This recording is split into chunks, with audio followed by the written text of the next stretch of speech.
guys, samahan nyo ako sa pagbuo nitong 1,000 puzzle na Mickey.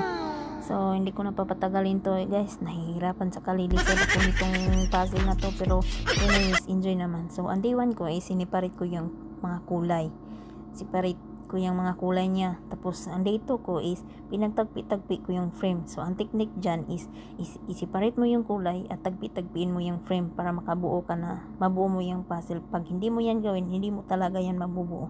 So totoo naman na nakakasakit ng ulo yun guys. Alam mo ba yun? Kasi hindi mo alam kung saan ka mag-uumpisa. Yung kulay, yung shape, kung saan mo ilalagay, may pare-parehong kulay, kahit siniparit mo na yung kulay. So nakakasaya naman guys pag nakakagawa ka ng puzzle. So sa pagbuo nito, dapat concentrate ka guys.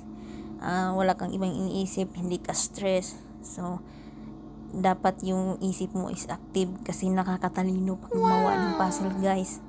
Parang yung nakaka-excite kasi gusto mo mabuo yung frame. So yun guys. So nakakasaya naman, nakaka-happy talaga siya guys, kahit masakit sa ulo.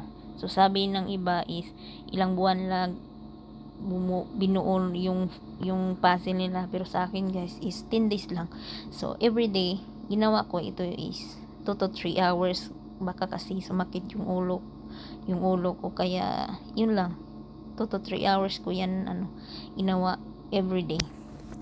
So nakaka-happy siya guys pag nakapagtagpi-tagpi kayo, nakaka-excite. So try nyo din guys na gumawa ng puzzle, baka nakaka-enjoy naman.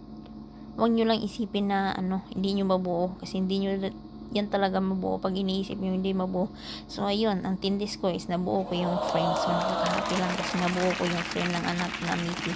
Yun kasi yung yung pangalan niya is Mickey. So kaya binili ng daddy niya, so binuo ko rin. So next time gagawa ako ulit. So salamat sa panonood. Bye bye.